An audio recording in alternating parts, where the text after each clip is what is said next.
নমস্কার।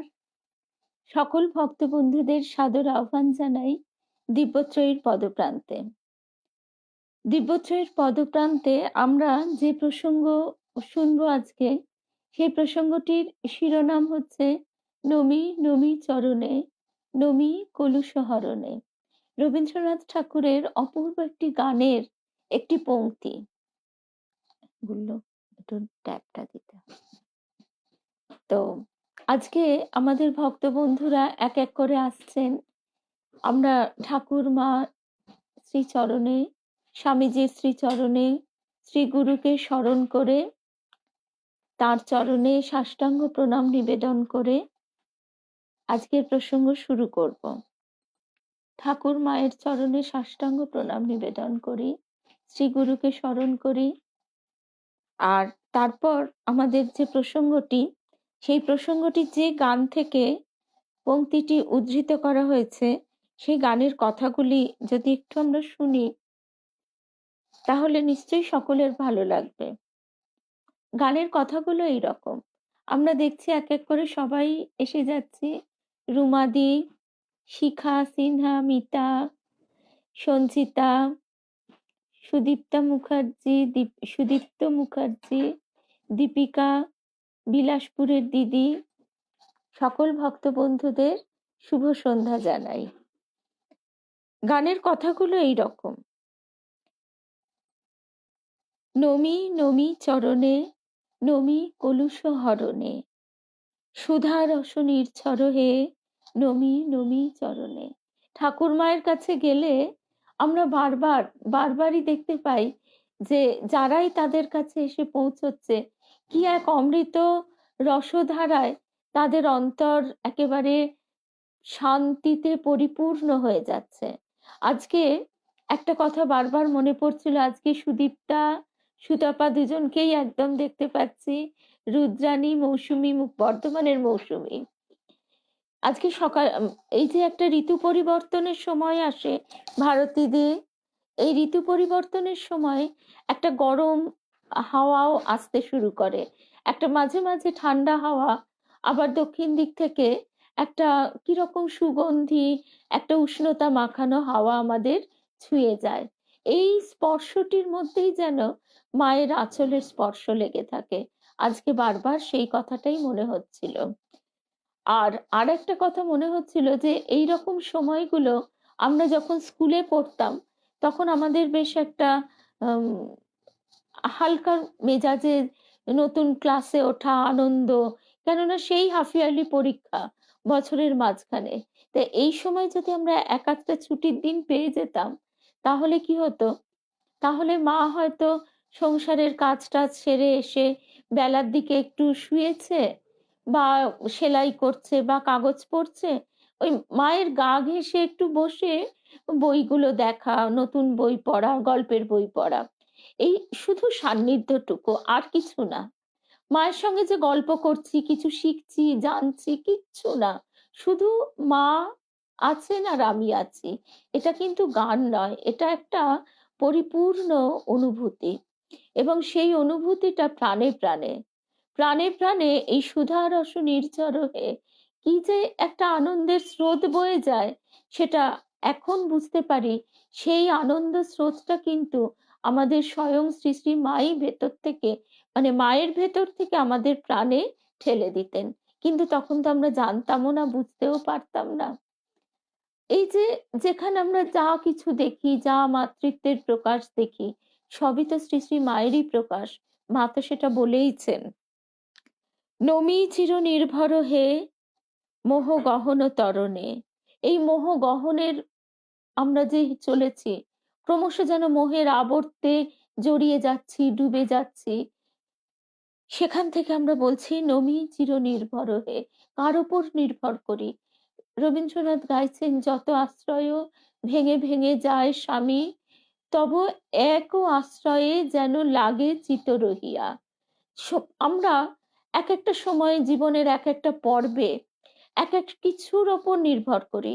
ছোটবেলায় মা বাবার ওপর, পরিবারে হয়তো কারোর প্রিয়জন, পিসি, ঠাকুমা, দাদু, কখনো বা বৌদি, বন্ধু, প্রিয় বন্ধু যাকে না দেখতে পেলে, তখন তো আমাদের সময় এত ফোনের ব্যাপার ছিল না। মানে স্কুলে গিয়ে বা তাকে দেখবার জন্য বিকেলটুকুর অপেক্ষা। পরবর্তীকালে যাদের প্রণয়ের সম্পর্ক কারোর সঙ্গে গড়ে উঠতো তাকে দেখার জন্য ব্যাকুলতা। কিন্তু প্রত্যেকটা আশ্রয় আমাদের ভেঙে ভেঙে যায়। এমনকি আমাদের যে সন্তান জন্ম নেয়, তখন মনে হয় যে সারাক্ষণ বুঝি তার মুখের দিকেই তাকিয়ে বসে থাকি। কিন্তু একটা সময় মনে হয় যে না, সেখানেও তো আমাদের পরম তৃপ্তি আসছে না। সেই জন্যে কবি যখন বলছেন যে নমি চির নির্ভর হে মোহ গহন তরণে, এই মোহ অন্ধকার, মোহের জঙ্গল, মোহের আবর্ত যাই বলি না কেন, এটি ত্বরণ করতে পারেন, পার করতে পারেন যিনি, তাকে নমি। এবং তিনি কে?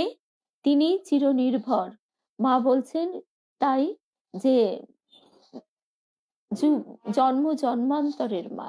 এই যে যুগ যুগান্তর ধরে আমরা পথ চলছি, জন্ম মৃত্যু এক একটা পর্যায় পেরিয়ে পেরিয়ে, সেখানে সেই মাতৃরূপে সেই শ্রী শ্রী মাই তো আমাদের আশ্রয় দিচ্ছেন, গর্ভধারিণী মাতৃরূপে। নমি চির মঙ্গল হে, নমি চির সম্বল হে, উদিল তপন গেল রাত্রি, নমি নমি চরণে। জাগিল অমৃত পথযাত্রী, নমি চির পথ সঙ্গী, নমি নিখিল স্মরণে। নমি সুখে দুঃখে ভয়ে, নমি জয় পরাজয়ে, অসীম বিশ্ব তলে, নমি নমি চরণে। এই অনন্ত অসীম বিশ্বেও যার প্রকাশ, তারই প্রকাশ নমিচিত কমল দলে, নিবিড় নিভৃত নিলয়ে, নমি জীবনে মরণে।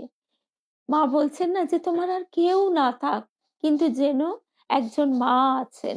এই যে এই একটা শুধুমাত্র অস্তিত্ব, সান্নিধ্য, এই সান্নিধ্যটা যখন আমরা বুক ভরে প্রাণ ভরে পাই, তখন মনে হয় শুধু চুপটি করে মায়ের মুখের দিকে তাকিয়ে বসে থাকি। আজকে আমরা মায়ের কথায় আসবো, তার আগে এইখান থেকে একটু শুনি স্বামী চেতনানন্দজি মহারাজ ধ্যানলোকে শ্রী রামকৃষ্ণ সেখানে যে বর্ণনাটা দিচ্ছেন, সেবার ধ্যানের বর্ণনা পড়ে মনে হয় শ্রী রামকৃষ্ণ উল্লেখযোগ্য তেমন কোনো সেবার কাজ করেছেন বলে তো দেখা যায় না। আসলে আমরা সেবা বলতে কি বুঝি? শুধুমাত্র বাহ্যিক সেবা, দেহের সেবা। আমরা যখন ভাগবত শুনছিলাম, তখন আমরা এই প্রসঙ্গটি শুনেছিলাম যে আমরা বাহ্যিক সেবা যেটাকে বলি, তিনি গোবিন্দ সেই বাহ্যিক সেবাকে অত গুরুত্ব দেন না। কেন কেন গুরুত্ব দেন না? আমরা বাহ্যিক যে বস্তুটিকে, অর্থাৎ এই দেহ মনকে সেবা করছি, সেই দেহ মন সবই তো অনিত্য। তাহলে সেই জন্য সেই সেবার মূল্য তুলনামূলকভাবে কম।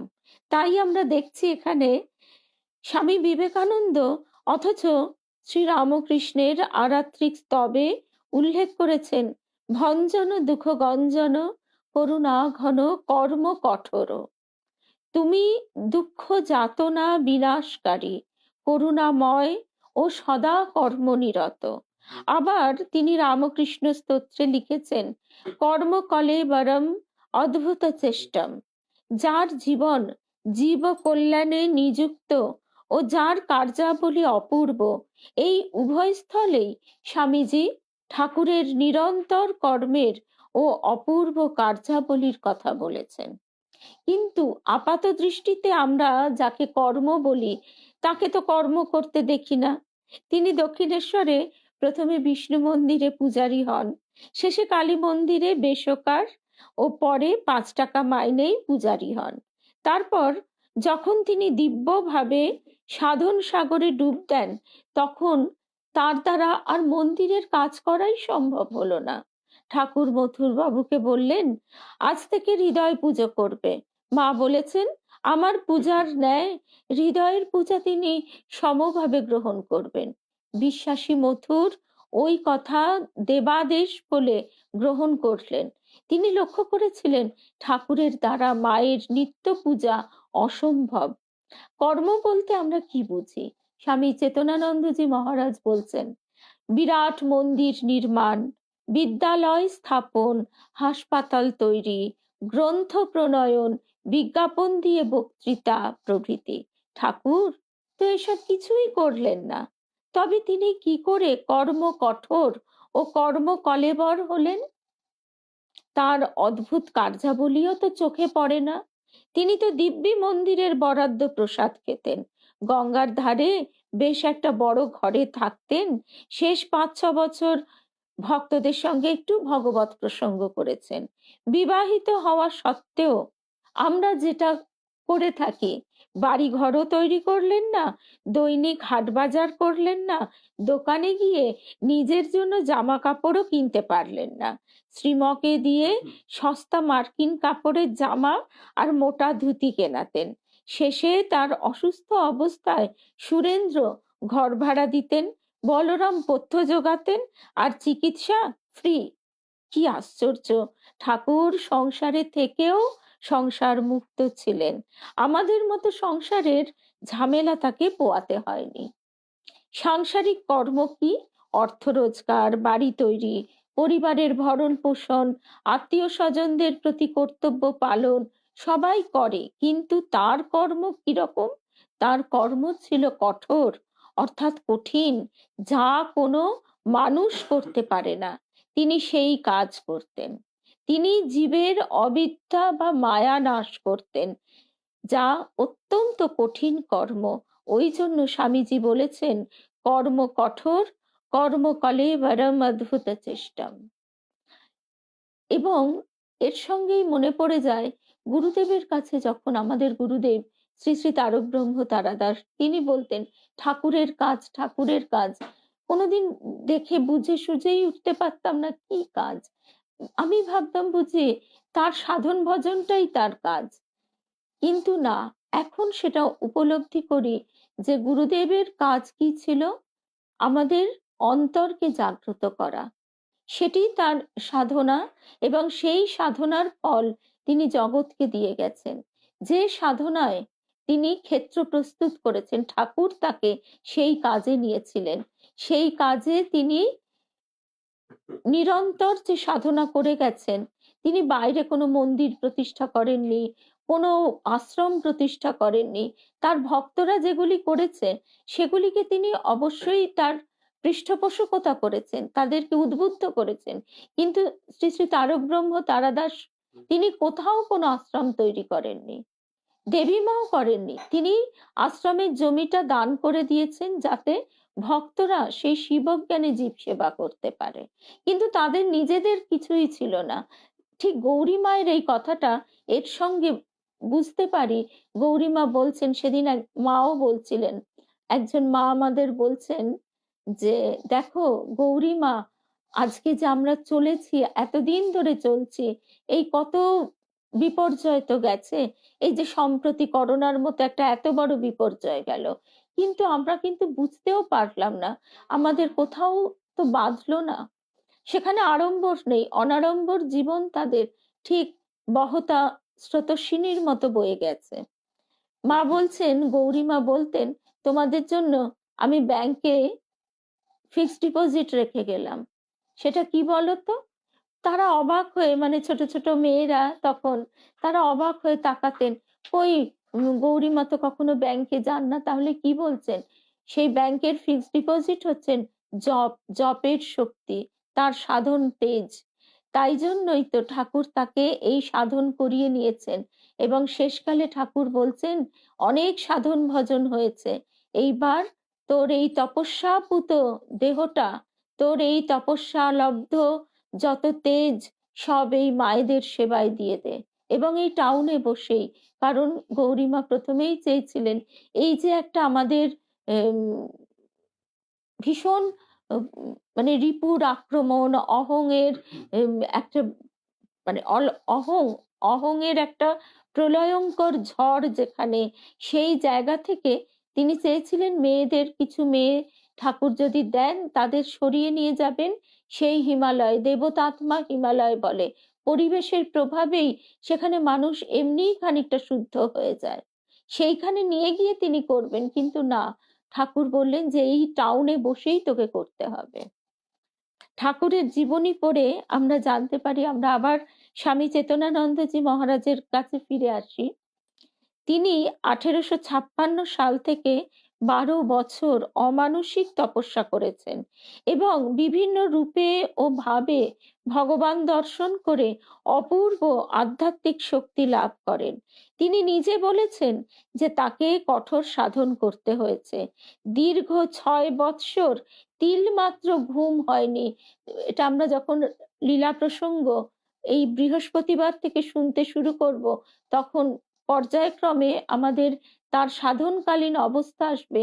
6 মাস তার চোখের পাতা বুঝতো না, চোখ পলক শূন্য হয়ে গিয়েছিল।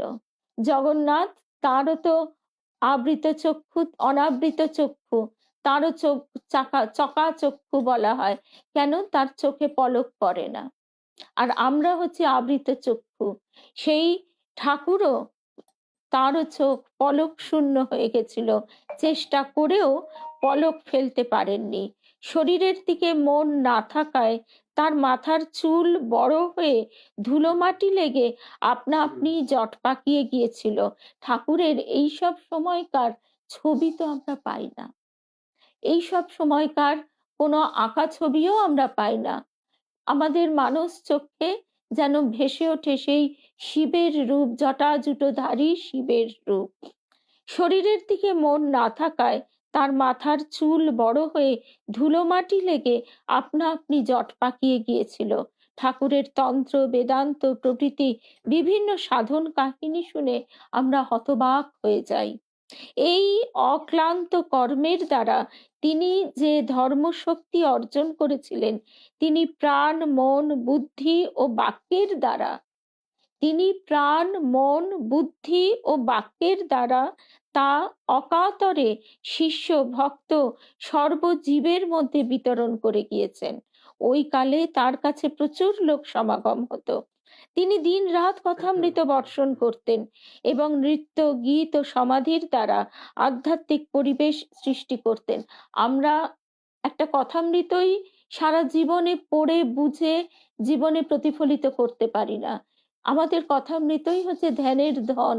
কিন্তু যদি বিবেচনা করে দেখা যায়, তাহলে দেখা যাবে মাত্র শেষ 3.5 বছরের কথা লেখা আছে সেখানে। তাও কি, আবার যেদিন যেদিন শুধু মাস্টার মশাই এসেছিলেন, আবার কি মাস্টার মশাই পুরুষ মানুষ, তার কাছে সেই সময় স্বাভাবিকভাবেই মহিলা সমাগম তেমন হতো না। যেখানে পুরুষরা আসতেন, সেখানে মহিলারা পারতপক্ষে সেই সময় সেই যুগে এসে বসতেন না। মেয়েদের সঙ্গে ঠাকুর আলাদা করে আবার কতদিন, কত সময়, কত আনন্দ করে কাটিয়েছেন। আমরা ভবতারিণী মায়ের একটা দিনের ঘটনায় পাই যে ভবতারিণী মা সেদিন সোমবার ছিল, শ্বশুর বাড়ি থেকে তো এসে দিয়ে গেছে, একে শুধু ভ্যা ভ্যা করে কাঁদে বলে। তা ঠাকুরও বলেছেন ঠিক আছে, ও এখন থাক। তার শাশুড়ি বলেছে যে বাবা তুমি বুঝিয়ে সুঝিয়ে পাঠিও। ভবতারিণী মার তো মহা আনন্দ, কিন্তু সে দাদাকে কাছেই পাচ্ছে না। উত্তরপাড়া থেকে সব ভক্ত মহিলারা দল বেঁধে এসেছে, তারা ঠাকুরকে নিয়ে সারা দিন আনন্দ করছে। তাহলেই আমরা বুঝতে পারছি যে এইসব দিনের ছবিগুলো তো আমাদের কাছে নেই। তো তারপরে বলা হচ্ছে তিনি দিন রাত কথামৃত বর্ষণ করতেন এবং নৃত্য, গীত ও সমাধির দ্বারা আধ্যাত্মিক পরিবেশ সৃষ্টি করতেন। রাতে 2-1 ঘন্টার বেশি তার ঘুম হতো না। বাকি রাত হাততালি দিয়ে মায়ের নাম করতেন। ঠাকুরের সর্বকর্মের উৎস করুণা, জীবে দয়া, তাই তিনি করুণা ঘন। জগতের প্রতি করুণা বশেই তিনি কঠোর কর্ম করেছেন, জগতের জন্য প্রাণ অর্পণ করেছেন। আরেকটা কথাটা হচ্ছে যে আজকে যদি আমরা বারবার এই কথাটা ঠাকুরের মনে হয় যে ওই গঙ্গার মাঝখান দিয়ে যখন বড় জাহাজ চলে যায়, তীরে পাড়ে কেউ টের পায় না। তারপর যখন পাড় ভাঙে, সেই ঢেউয়ের ধাক্কায় ধপাং ধপাং শব্দ হয়, তখন লোকে সজাগ হয়। আমরা তো আজকে কালের সেই দূরত্বে দাঁড়িয়ে আছি। দাঁড়িয়ে থেকেও পাড়ের ভিতর দিকে যারা রয়েছেন, তারা তো সেই শব্দ পাচ্ছেন না। তারা এখনো তাকে মানুষ জ্ঞান করেন। তারা এখনো বলেন যে উম, এক আসনে গুরু, ঠাকুর, শ্রীরামকৃষ্ণ, মা, এদের সঙ্গে নারায়ণকে বসানো যায় না, কারণ ঠাকুর মানুষের সঙ্গে বসানো যায় না। তা তার ভাব তার কাছে আগে হলে খুব রাগ হতো, দুঃখ হতো, এখনো একটুখানি ঢেউ উঠলো, কিন্তু তারপরেই মনে হলো স্বয়ং তার পার্ষদ স্বামী বিজ্ঞানানন্দজি মহারাজ, তার কাছে সেই সময়, তাহলে সেই সময় তাদের কি শুনতে হতো। এমনকি যারা তাকে উম, বিশ্বাস করবার দিকে এগোচ্ছে, তারাও বারবার এই বিপরীত শক্তির দ্বারা ধাক্কা খেয়ে খেয়ে চুরমার হয়ে যেত। আর এই যে পার্ষদরা তারাও আসছেন, এই যে পূর্ণ ছোট্ট ছেলে, তার বাবা রায় বাহাদুর বাড়িতে বন্ধ করে রেখে দিচ্ছে, ঠাকুর গিয়ে চুপি চুপি রাত্রির বেলায় শ্রীমকে নিয়ে দরজা এই জানলায় গিয়ে টুকটুক করে আওয়াজ করে বাইরে দাঁড়িয়ে আছেন। তাই এই ঠাকুর এইভাবে কৃপা করছেন, কিন্তু তার কৃপা ওই আমাদের এই অহংয়ের আবরণটা এতটাই পুরু হয়ে থাকে যে মাঝে মাঝে ওই সেই দরজায় যে তিনি ধাক্কা দিচ্ছেন, সেই শব্দটা আমাদের কানেই পৌঁছয় না। আজকে যে পৌঁছেছে, শুধু এইটুকু ভেবে ভেবেই একটা দিন কেটে যায়। তখন মনে হয় স্বামী বিজ্ঞানানন্দজি মহারাজের কাছে এক ভক্ত এসে খুব দুঃখ করছে। বিজ্ঞানানন্দজি মহারাজ স্থিতপ্রজ্ঞ, তিনি কি বললেন? তিনি বললেন, দেখো বাবা, আজকে তোমার কাছে আমার কাছে তিনি তিনি তিনি তিনি পূর্ণ ব্রহ্ম নারায়ণ। আর যার কাছে তিনি যাকে যতটুকু প্রকাশ করবেন, সে কি ততটুকুই জানতে পারবে, তার এতটুকু বেশি নয়। সুতরাং তা নিজেকে যখন প্রকাশ করবার সময় আসবে তিনি করবেন, এ জন্মে না হোক পর জন্মে। তাহলে এটাই শুধু মনে হয় যে মা, তখন মায়ের সেই কথাটা, ঠাকুর যাবেন, মা যাবেন কিনা ঠাকুর জিজ্ঞাসা করে পাঠালেন, তখন কত রকমের অসভ্যতা করতো লোকে। আহ, মা বললেন, তিনি যদি যাব আমি চাইতেন তাহলে বলতেন ও চলুক, তা না বলে যখন জিজ্ঞাসা করে পাঠালেন, তখন নিশ্চয়ই তার মত নয়, তাহলে আমি যাব না, এই কথা বলেছিলেন। ঠাকুর তখন বলেছিলেন, ও বুদ্ধিমতী, তাহলে লোকে বলতো এই হংস হংসী একসঙ্গে এসেছে। তার আজকে যে এই সারা পৃথিবী ব্যাপী প্রকাশ, প্রচার, কেশব সেন তো বলেছিলেন, আমি কলকাতায় আপনার কথা প্রকাশ করে দিই। তখন ঠাকুর বললেন যে এর ভেতরে যে আছে, সে যেদিন প্রকাশ হতে চাইবে, সেদিন শত হিমালয় পর্বত তাকে চাপা দিয়ে রাখতে পারবে না। আর সে যদি না চায়, তুমি শত লিখে, শত বলে, শত লেকচার দিয়েও তাকে প্রকাশ করতে পারবে না। রামদত্ত মহাশয়, তিনি লিফলেট লিখে রাস্তায় রাস্তায় মোড়ে দাঁড়িয়ে দাঁড়িয়ে বিলি করতেন, তাকে তার জন্য চরম হেনস্থা হতে হতো। সেই রামদত্ত মশাইকেও ঠাকুর বললেন যে রাম, যদি তুমি তোমার সম্পূর্ণ অহং ত্যাগ করে বলো, তাহলে মঙ্গল হবে। রামদত্ত মহাশয় সম্পূর্ণভাবে তার গুরুকে যেভাবে জেনেছিলেন, সেভাবেই লোকের কাছে বলতেন।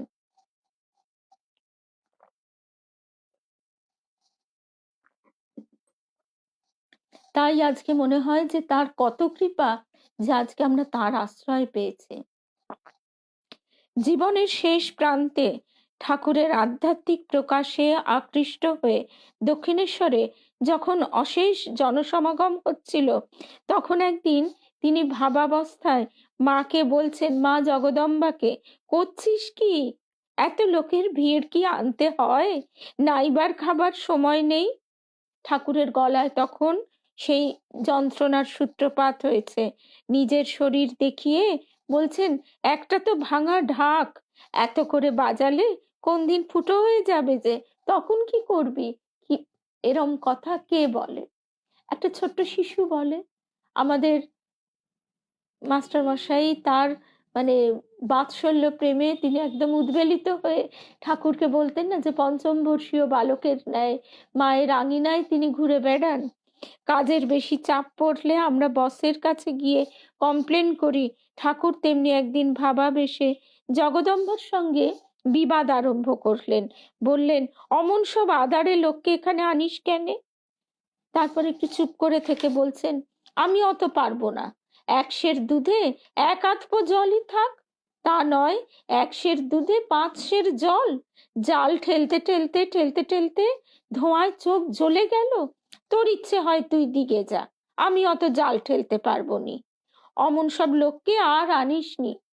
তাও ঠাকুর কত দেখে শুনে বাজিয়ে, কেন যে তাদের দিয়ে ঠাকুরের শক্তি তারা ধারণ করে আরো ছড়াবে, তা না হলে তো সব জ্বলে পুড়ে ছাই হয়ে যাবে।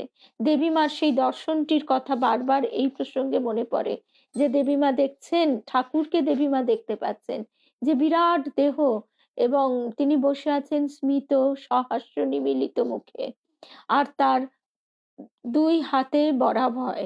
সেই বরাভয় যুক্ত হস্ত থেকে নির্গত হচ্ছে গভীর গাঢ় জ্যোতির রেখা। সেই জ্যোতি সামনে রাখা জলপাত্রে পড়ে চারিদিকে ছড়িয়ে যাচ্ছে। তা সেই জলপাত্রটি কি, কেন এরম হচ্ছে?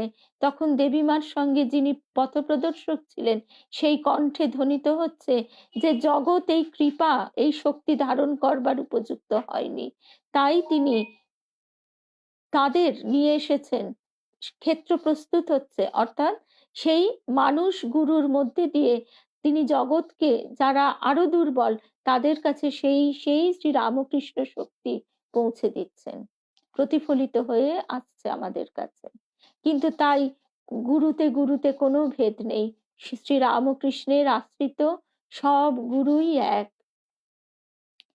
ঠাকুরের এসব নিজ উক্তি থেকে আমরা জানতে পারি তিনি মানুষের ভিতর জ্ঞান দীপ জেলে দিয়ে অজ্ঞান অন্ধকার দূর করে দিতেন। ভগবান নৈষ্কর্ম সিদ্ধিতে সিদ্ধ হলেও সদা কর্ম করেন, অর্থাৎ তার কর্ম করার কোনো প্রয়োজন নেই।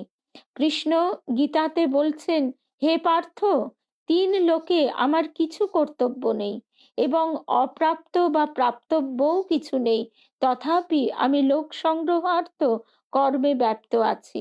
আমি যদি কদাচিৎ অতন্দ্রিত অর্থাৎ অনলসভাবে কর্মে প্রবৃত্ত না হই, মনুষ্যগণ আমার পথই সর্বভাবে অনুসরণ করবে। যদি আমি কর্ম না করি, এই সব লোক উৎসন্নে যাবে। গীতার এই উক্তি প্রমাণ করে গীতার এই উক্তি প্রমাণ করে স্বামীজি ঠিক বলেছেন, অবতার রামকৃষ্ণ সদা কর্মনিরত। এবং তার কর্ম কিরকম, ওই যে তার প্রকট লীলাতেও তিনি যেমন ছুটে ছুটে, কার কবে চোখ দিয়ে ২ ফোঁটা চোখের জল পড়লো, ঈশ্বরের নামে অমনি তিনি ছুটে গেলেন। আবার গেলেন তো গিয়ে বলছেন যে, বল না ওদের ভাতাররা আমার কাছে যায়, কেননা সে বাড়ির মহিলারা তারা টাকা পয়সা দিচ্ছে না, ফেরবার গাড়ি ভাড়া নেই। মানে এইভাবে তিনি যেন দৌড়ে দৌড়ে ভিক্ষা করছেন, কৃপা ভিক্ষা করছেন, যে আমরা যেন তার দিকে অগ্রসর হই। তিনি কে? তিনি পূর্ণ ব্রহ্ম নারায়ণ। এই বোধটা যেন আমাদের ভিতর আসে, আমরা যেন তাকে ভালোবাসতে পারি। তারপর রামকৃষ্ণ মিশনের সেবা যজ্ঞের পিছনে রয়েছে শ্রী রামকৃষ্ণের শক্তি। তিনি কাশীপুরে স্বামীজির ভিতর শক্তি সঞ্চার করে বলেছিলেন, আজ যথা সর্বস্ব তোকে দিয়ে ফকির হলো, তুই এই শক্তিতে জগতের কাজ করবি। আজকে জগৎ দেখতে পাচ্ছে, একটা ঘটনা ঘটে যাবার পর সেটার ভ্যালুয়েশন দেওয়া, ইভ্যালুয়েট করা অনেক সহজ। আজকে তাই ওই ঠাকুরের কি অপূর্ব কথা, আজকে আমরা সেই পাড়ে যে জায়গায় দাঁড়িয়ে আছি, আমরা এখন বেশ বুঝতে পারছি। কিন্তু তখন সেই ছেলেগুলো একটা পরবার কাপড় পর্যন্ত নেই, এসব একটি কৌপিন আর বহির্বাস একটি, সেটাই পরে, সেটাই কাচে, সেটাই শুকোয়। আর খাবার বলতে ওই পাতা তুলে এনে সেদ্ধ করে, আর যেদিন সেও হয় না তো সেদিনকে আরো জোরে জোরে হরিনাম ঠাকুরের নাম শুরু করে দেয়। বলরাম বাবু তাও প্রতিদিন ১ টাকা করে দিতেন।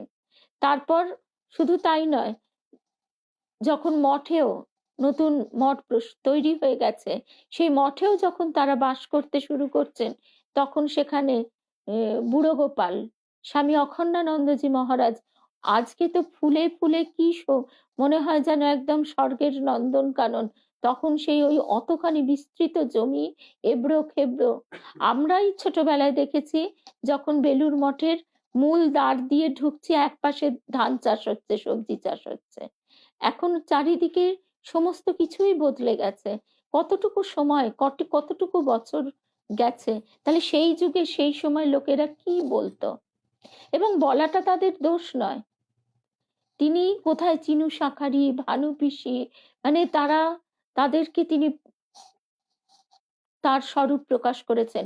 আজকে স্বামী উম সর্বপ্রিয়ানন্দজি মহারাজের একটা প্রসঙ্গ শুনছিলাম। সেখানে তিনি বলছেন যে এখানেও কোশ্চেন অফ ডাউট থেকে যায়। কেন? যে দেখছে সেই দেখছে। বাকি সবাই তো দেখছে না। বাকি সবার কাছে কি চাই? স্থূল প্রমাণ চাই। আজকে জগৎ তো সেই স্থূল প্রমাণও পেতে শুরু করেছে।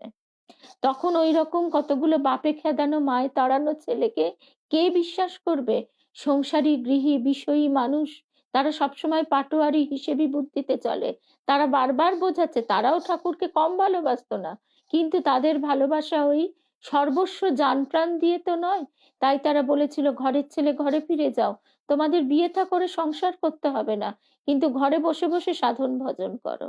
গৌরী মাকে কত চেষ্টা করে আটকে রাখতে, মানে বেঁধে রাখবার চেষ্টা করা হয়েছিল ঘর বন্ধ করে, কিন্তু সেই গৌরীমা সমস্ত বাধা কাটিয়ে দুর্বার অমোঘ আকর্ষণে তিনি চলে গেলেন সাধন করতে। সেই সাধন শক্তি, তেজ, সাধনের ফল তিনি রেখে গেলেন এই আমাদেরই জন্য। এইটা আমরা প্রথমে তো বুঝতে পারি না। সেদিন আপ্তকাম প্রাণা মাতাজি যে কথাটা বলেছেন, ওটি রবীন্দ্রনাথের অপূর্ব একটি প্রবন্ধ থেকে উনি একটি মাত্র লাইন উদ্ধৃত করেছেন, যে এই যে সকালবেলা ফুল ফোটে, আমরা সেটা দেখি, কত আনন্দ হয় আমাদের, কত ভালো লাগে, কিন্তু সেই ফুল ফোটবার পেছনে যে অদৃশ্য শক্তির ক্রিয়া আছে সেটা আমরা বুঝতে পারি না।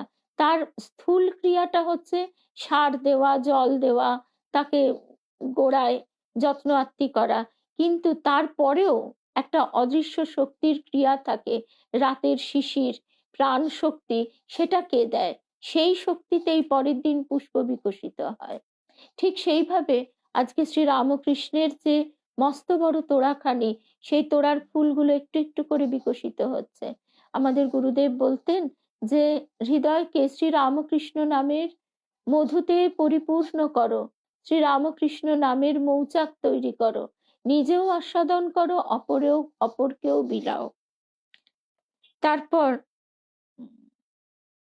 স্বামীজি মোদীয় আচার্যদেব বক্তৃতায় শ্রী রামকৃষ্ণের কর্মকঠোরত্ব বিশদভাবে বর্ণনা করেছেন। তার জীবনে আদৌ বিশ্রাম ছিল না।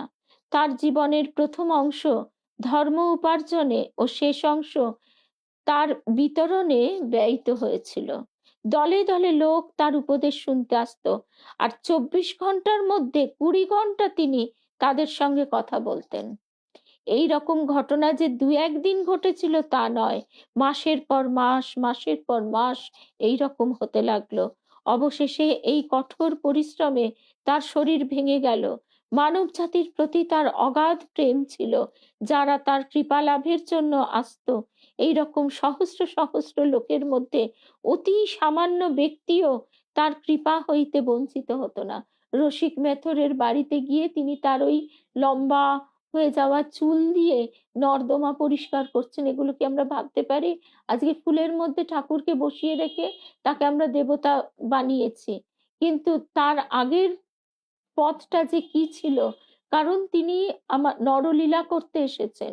মানুষকে তিনি দেখাচ্ছেন যে বাপ পরিশ্রম করে যে অর্থ রেখে যায়, সেই অর্থ সন্তান ভোগ করে। আবার এটাও বলছেন উড়নচণ্ডে ছেলেকে তিনি দেন না। ক্রমে তার গলায় একটা ঘা হলো, তথাপি অনেক বুঝিয়েও তার কথা বলা বন্ধ করা গেল না। আমরা তার কাছে সর্বদা থাকতাম যাতে তার কষ্ট না হয়। এজন্য লোকজনের সঙ্গে দেখা সাক্ষাৎ বন্ধ করবার চেষ্টা করতে লাগলাম, কিন্তু যখনই তিনি শুনতেন লোকে তাকে দেখতে এসেছে, তিনি তাদেরকে তাদের কাছে আসতে দেবার জন্য আগ্রহ প্রকাশ করতেন, এবং তারা এলে তাদের সকল প্রশ্নের উত্তর দিতেন। যদি কেউ বলতো এইসব লোকজনের সঙ্গে কথা বললে আপনার কষ্ট হবে না, তিনি হেসে উত্তর দিতেন, কি দেহের কষ্ট? আমার কত দেহ হলো, কত দেহ গেল। যদি এ দেহটা পরের সেবায় যায় তবে তো ইহা ধন্য হলো। যদি একজন লোকেরও যথার্থ উপকার হয়, সেজন্য আমি হাজার হাজার দেহ দিতে প্রস্তুত আছি। গীতায় সেই যে শ্রীকৃষ্ণ বলেছেন, সেই থেকে সেই ঘটনাই প্রবাহিত হচ্ছে। এইবার আমরা আসি মায়ের কাছে। তারপর ঠাকুর মাকে আবার দায়িত্ব দিলেন।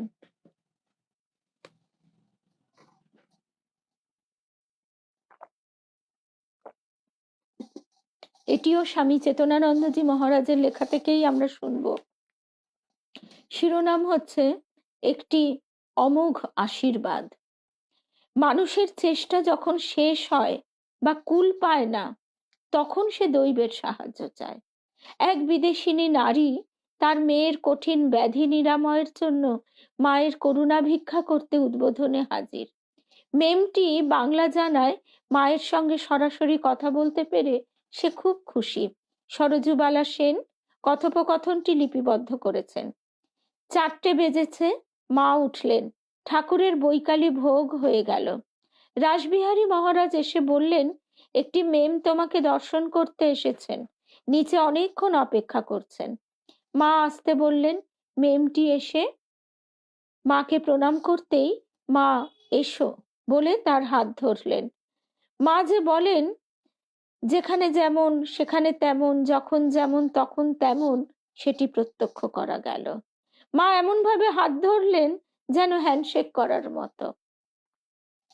তারপর মেয়েটির মুখে হাত দিয়ে চুমো খেলেন। মেমটি বাংলা জানেন। বললেন, আমি তো আসিয়া আপনার কোনো অসুবিধা করি নাই। আমি অনেকক্ষণ হইল আসিয়াছি। আমি বড় কাতর আছি। আমার একটি মেয়ে, বড় ভালো মেয়ে, তার কঠিন পীড়া হইয়াছে। তাই মা, আপনার করুণা ভিক্ষা করিতে আসিয়াছি। আপনি দয়া করিবেন, মেয়েটি যেন ভালো হয়।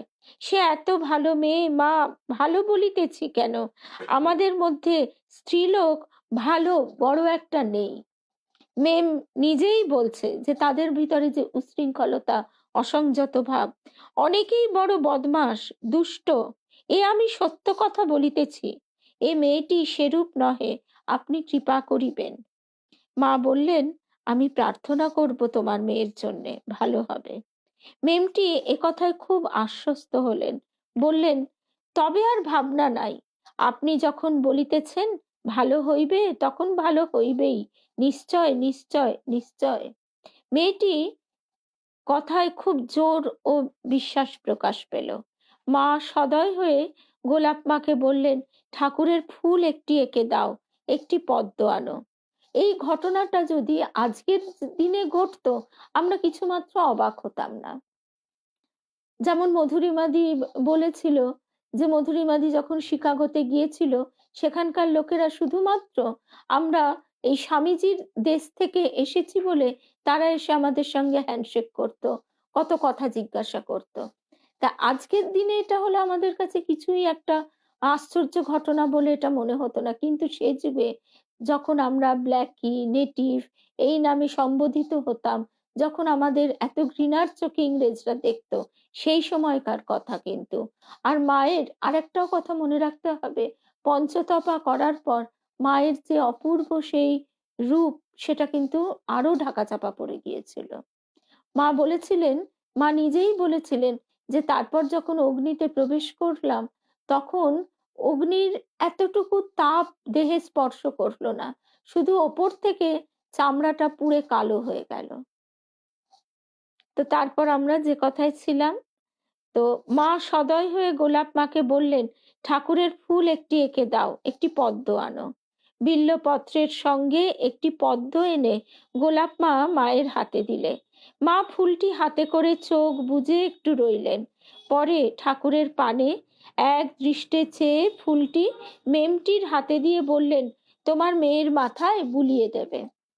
মেম হাত জোড় করে ফুল নিয়ে প্রণাম করে বললেন, তারপর কি করিব? গোলাপ্পা বললেন, কি আর করবে, শুকিয়ে গেলে গঙ্গায় ফেলে দেবে। মেমটি বললেন, না না, এ ভগবানের জিনিস, ফেলিয়া দিব? একটি নূতন কাপড়ের থলে করিয়া রাখিয়া দিব, সেই থলেটি মেয়ের মাথায় গায়ে রোজ বুলাইয়া দিব। মা বললেন, হ্যাঁ, তাই করো। মেম তখন বলছে, ঈশ্বর সত্য বস্তু, তিনি আছেন। আপনাকে একটি কথা বলিতে চাই। কিছুদিন পূর্বে আমার একটি শিশুর খুব জ্বর হয়। আমি খুব ব্যাকুল হইয়া একদিন বসিয়া বলি, হে ঈশ্বর, তুমি যে আছো ইহা তো আমি অনুভব করি, কিন্তু আমাকে প্রত্যক্ষ কিছু দাও। এই বলিয়া কাঁদিতে কাঁদিতে একটি রুমাল পাতিয়া রাখি। অনেকক্ষণ পরে দেখি সেই রুমালের ভাঁজের মধ্যে 3টি কাঠি। আমি অবাক হইয়া সেই কাঠি 3টি লইয়া উঠিয়া আসিয়া শিশুটির গায়ে ক্রমান্বয়ে 3বার বুলাইয়া দিলাম। সেই ক্ষণে তাহার জ্বর ছাড়িয়া গেল। ইহা বলতেই টস টস করে মেমটির চোখ দিয়ে জল পড়তে লাগলো। তারপর বললেন, আপনার অনেক সময় নষ্ট করিলাম, আমায় মাফ করিবেন। মা বললেন, না না, তোমার সঙ্গে কথা কয়ে আমি ভারী খুশি। তুমি একদিন মঙ্গলবারে এসো। মেমটি এরপর প্রণাম করে বিদায় নিলেন। এবার আমরা তো একেবারে সে কথাটা এক বাক্যে উড়িয়ে দেব, কিন্তু ঘটনাটি নিশ্চয়ই ঘটেছিল। মেমটি নিশ্চয়ই মিথ্যে কথা বলেনি। এবং শুধু তাই নয়, এই ধরনের ব্যাপারে আমাদের যেরকম ফুল পাওয়া, বিছানায় ওষুধ পাওয়া, মাদুলি পাওয়ার যে একটা ভাবধারা আসছে, তাতে অনেক ঠকানোরও যেমন ব্যাপার আসছে, এখানে তো সেরকম কিছুই ব্যাপার নেই। কারণ এই যেহেতু ইনি ইংরেজ মহিলা, তাই তার ভিতরে এই ধরনের সংস্কার থাকার সম্ভাবনা কম। আর তাছাড়া তিনি তো একদম চোখের সামনে 3টে কাঠি পেলেন। যাই হোক, এরপরে সমস্যা সমাধানে মা। আমরা শুনছি ধ্যান লোকে শ্রীমা সারদা দেবী, স্বামী চেতনানন্দজি মহারাজের এই বইটি থেকে। বইটি এত সুন্দর, এত সুন্দর যে, আর স্বামী চেতনানন্দজি মহারাজের এই কথাটাও বড় প্রাণের কথা, যে হঠাৎ একটা এরম বিরাট ধ্যানের গভীরে ডুবে যাওয়া, এসব তো মানে কঠিন ব্যাপার। আর সেরকম চেষ্টা করবার ইচ্ছেও খুব একটা কোনোদিন হয়নি। কারণ আমাদের সবচেয়ে আনন্দের ধ্যান হচ্ছে ঠাকুর মায়ের সঙ্গে সঙ্গে থাকা। ওই যে কথা দিয়ে আমরা প্রথম শুরু করেছিলাম, যে শুধু মায়ের সান্নিধ্যটুকু, মায়ের গায়ের ওমটুকু, মায়ের গায়ের গন্ধটুকু মেখে মা আছেন আর আমি আছি, এই ভাবটি নিয়ে চুপটি করে মায়ের ওই মেছুনিগুলোও বলতো না, যে মায়ের কাছে এসে শুধু বসে থাকি, তারপর কত এটা সেটা সাধারণ কথা, সাধারণ গল্প। যেসব সাধু অন্য কোনো আশ্রমে খাপ খাইয়ে চলতে পারতেন না, তারা উদ্বোধনে মা ও শরৎ মহারাজের কাছে এসে থাকতেন। মা তার স্নেহ ভালোবাসা ও উপদেশ দিয়ে বলতেন, কাজ করে খাও বাবা। স্বামী পরমেশ্বরানন্দ বলছেন, মা, ঠাকুরের নাম নিয়ে বাড়িঘর ছেড়ে সব ত্যাগ করে তার কাজ করতে এসে এই রকম পরস্পর ঝগড়া বিবাদ হয় কেন? মা তখন বলছেন, দেখো, পরস্পর দোষ দেখাই হচ্ছে যত অনর্থের মূল। অপরের দোষ দেখার জন্যই এই রকম হয়। যদি শান্তি চাও, অপরের দোষ দেখো না। আমাদের এই প্রসঙ্গটি পরম পূজনীয় স্বামী প্রিয়ব্রতানন্দজি মহারাজ, নিশীথ মহারাজজি নামে যাকে আমরা পাই ফেসবুকে, তিনি কিন্তু এখানে একটা জিনিস আমাদের খুব স্পষ্ট করে ধরিয়ে দিয়েছেন মায়ের কথাটি থেকে। আমরা কথাটাতে সাধারণভাবে কি করি, যে অপরের দোষ দেখো না, এটাতেই গুরুত্ব দিই। এবার দোষটা হয়তো চোখে দেখলাম না, কিন্তু মনে দেখলাম এবং মনের ভেতর গজর গজর করতে লাগলাম। কিন্তু মহারাজজি আমাদের সেখানে বলছেন, যদি শান্তি চাও, অর্থাৎ শান্তিটাও কিন্তু চাইবার জিনিস, এইটি মহারাজজি আমাদের বিশেষ করে বলে দিচ্ছেন। শান্তিটিও আমাদের চাইতে হয়।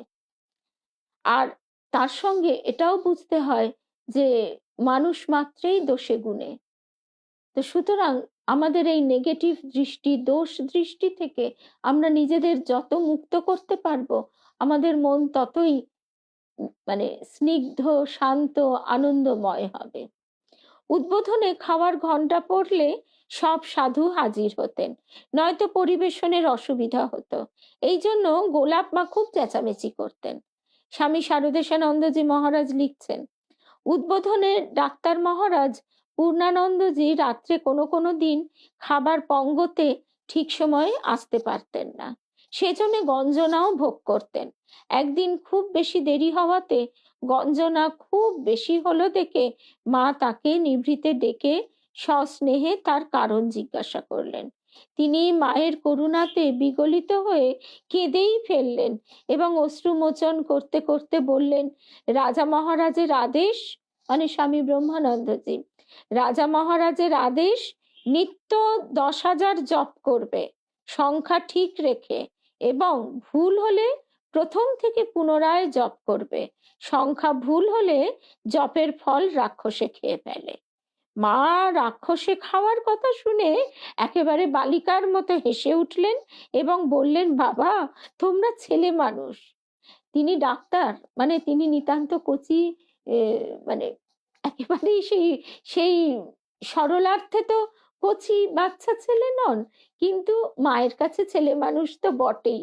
তাই মা বলছেন, বাবা তোমরা ছেলে মানুষ, চঞ্চল মন, একাগ্রচিত্ত হয়ে জপ করার জন্যই রাখালে রূপ বলেছে। তা বাবা আমি বলছি, শোনো, খাবার ঘন্টা বাজলেই তুমি ঠিক সময় চলে এসে খাবে। জপের সংখ্যা পূর্ণ না হলেও দোষ হবে না, পরে আবার সুবিধা মতো জপ করো। মায়ের ভরসা পেয়ে সন্তান নির্ভয় হলেন, যথা সময়ে খেতে আসতেন। অর্থাৎ এই আধ্যাত্মিকতার পথটি তো ভয়ের পথ নয়। আমরা এটাও ভুল করি, আমরা ভাবি পুজো পাঠ মানেই একটা ভয়, সেখানে একটা কিছু ভুল ত্রুটি হলেই একেবারে যেন বিরাট কিছু ভয়ঙ্কর কাণ্ড ঘটে যাবে। আমার গুরুদেব একটি কথাই বলেছিলেন, যে দীক্ষা লাভের পর বলেছিলাম যে, গুরুদেব আমি তো পুজো করতে জানি না, আর আমার বাপের বাড়িতে তো কোনো পুজো পাঠের ব্যাপারও নেই, আমি কিছুই জানি না কি হবে। তখন গুরুদেব বলেছিলেন, ভালোবেসে যা করবি তাই পূজা। সুতরাং আর এদিকে ভালোবাসা নেই, একটা নিয়ম রক্ষে কাজ করে যাওয়া, সেটিও পূজা, অবশ্যই পূজা, কিন্তু বৈধি ভক্তির সেটা প্রথম স্তর হিসেবেই গণ্য হয়। তা আজকে আমরা এই অবধি শুনলাম। এই প্রসঙ্গ, ওই যে বারবার যে কথাই বলতে হয়, যে কখনোই মনে হয় না শেষ হোক, তবু আর একটা কথা এমন পাতাটা উল্টাতে বেরিয়ে পড়লো যে না বলে আর শেষ করা যাবে না। মায়ের নিজের মুখের বর্ণনা। আজও মায়ের ওখানে গিয়েছি, মা দেখেই বলছেন, এসেছো মা, এসো বসো। নবাসনের বউকে বললেন, তেলটি এনেছো, দাও তো, বৌমা পিঠে মালিশ করে দেবে। তেল মালিশ শেষ হবার পর মা বললেন, চলো এখন ঠাকুরের বই একটু পড়বে। সরলাটি বোর্ডিং এ চলে গেছে, অন্যদিন সে পড়তো মা। পড়তে পড়তে সাধনের কথা, দর্শনাদির কথা উঠল। মা তখন বলছে, এই গোলাপ, যোগিন, এরা কত ধ্যান জপ করেছে, এসব আলোচনা করা ভালো, পরস্পরেরটা শুনে ওদেরও এতে মতি হবে। ওদের মানে ঢাকার বউ, নবাসনের বউ প্রভৃতির কথা বলা হচ্ছে। দর্শনের কথা উঠলে মা অনেক কথা চেপে গেলেন, সকলের সামনে সেসব কথা বলবেন না বলেই বোধ হয়। নলিনী তখন বলছে, পিসিমা, লোকের কত ধ্যান জপ হয়, দর্শন স্পর্শন হয় শুনি, আমার তো কিছু হয় না। কেন? তোমার সঙ্গে এতদিন যে রইলুম, কই আমার কি হলো? মা তখন বলছেন, ওদের হবে না কেন, খুব হবে। ওদের কত ভক্তি বিশ্বাস, বিশ্বাস ভক্তি চাই, তবে হয়। তোদের কি তা আছে? তখন নলিনী দিদি বলছেন, আচ্ছা পিসিমা, লোকে যে তোমাকে অন্তর্যামী বলে, সত্যিই কি তুমি অন্তর্যামী? আচ্ছা, আমার মনে কি আছে তুমি বলতে পারো?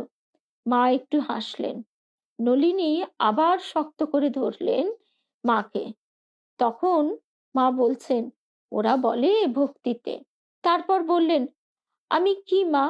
ঠাকুরই সব। তারপর মা বলছেন, আমি কি মা? ঠাকুরই সব। তোমরা ঠাকুরের কাছে এই বলো।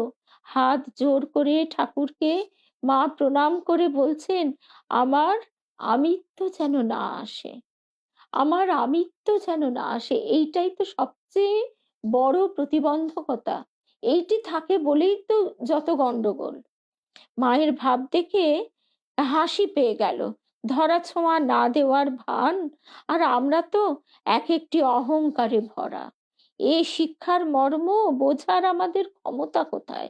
ঢাকার বউ তখন বলছেন, আমার ছেলে বলে, মায়ের কাছে আর কি বলবো মা, মা তো জগদম্বা, অন্তরের সব কথা জানেন। তখন আমি বললুম, অনেকেই তো মাকে জগদম্বা বলেন, কিন্তু কার কত বিশ্বাস তা ঠাকুরই জানেন। অবিশ্বাসী আমাদের মুখে এই কথা যেন নিতান্ত মুখস্থ করা কথার মতো শোনায়। মা হেসে বললেন, তা ঠিক মা। তখন আমি বলছি, মা যে সাক্ষাৎ ভগবতী, এ কথা মা যদি নিজে দয়া করে বুঝিয়ে না দেন, তাহলে আমাদের সাধ্য কি বুঝি? তবে মায়ের ঈশ্বরত্ব এখানেই যে মায়ের ভিতরে আদৌ অহংকার নেই, জীব মাত্রই অহংয়ে ভরা। এই যে হাজার হাজার লোক মায়ের কাছে এসে তুমি লক্ষ্মী, তুমি জগদম্বা বলে লুটিয়ে পড়ছে, মানুষ হলে মা অহংকারে পেঁপে ফুলে উঠতেন। অত মান হজম করা কি মানুষের শক্তি? স্বয়ং ঠাকুর তার সব দিয়ে দিলেন মায়ের পায়ে, জপের মালাটি পর্যন্ত। মা প্রসন্ন মুখে একবার আমার দিকে চাইলেন মাত্র। মনে মনে বললুম, দয়া করো মা, দয়া করো মা, দয়া করো। মুখে বলতে আমার লজ্জা করে, মনে যেন বলতে পারি। যাবার সময় হয়ে এসেছে। মা উঠে প্রসাদ হাতে দিয়ে বললেন, প্রসাদে ও হরিতে কোনো প্রভেদ নেই। আমার বুকে হাত দিয়ে বলছেন, মা, মনে এটি স্থির বিশ্বাস রেখো। তা আজকে এই অবধি আমাদের শোনা হলো। আর ওই মায়ের কথা তো ফুরোবার নয়। দেবেন্দ্রনাথ মজুমদার গৃহী সন্ন্যাসী, তিনিও তিনিও ওই রকম বারবার বলেছেন যে, তুমি না চেনালে পরে কে চিনিতে পারে? তুমি যদি না বলে দাও তুমি কে, তাহলে আমাদের পক্ষে অসম্ভব বোঝা। তা আমরা বাবা বুঝি আর নাই বুঝি, এখন মা আমাদের আশ্রয় দিয়েছেন, মা আমাদের কাছে টেনে নিয়েছেন। আর এইটুকু আমরা বুঝতে পেরেছি যে মা আমাদের জন্ম জন্মান্তরের মা, সত্যিকারের মা, গুরুপত্নী নয়, পাতানো মা নয়, একেবারে গর্ভধারিণী মায়ের মধ্যে তার প্রকাশ মাত্র, কিন্তু আসল মা আদ্যা শক্তি মহামায়া, যিনি মায়ার খেলায় জীবকে নানাভাবে ছুটিয়ে দেন, তিনি এবার মা হয়ে এসে আমাদের আঁচলের তলায় টেনে নিচ্ছেন। এইটি এবার আমরা অন্তত আর কিছু না বুঝতে পারি, বুঝতে পেরে গেছি। এইটুকু তিনি আমাদের বুঝিয়েছেন, আর যেন আমাদের ভুলিয়ে না দেন। এবার এইটি প্রার্থনা যে মায়ের কৃপা, ঠাকুরের কৃপা আমরা ধারণ করতে পারি, সেই শক্তিটিও তো তার কাছেই চাওয়া। তাহলে আজকে এই অবধি আমরা শুনলাম। আগামীকাল মঙ্গলবার আমরা শঙ্করাচার্যের কথা শুনছি। আমাদের আগামীকাল দ্বিতীয় পর্ব। জয় রাম কৃষ্ণ, জয় রাম কৃষ্ণ।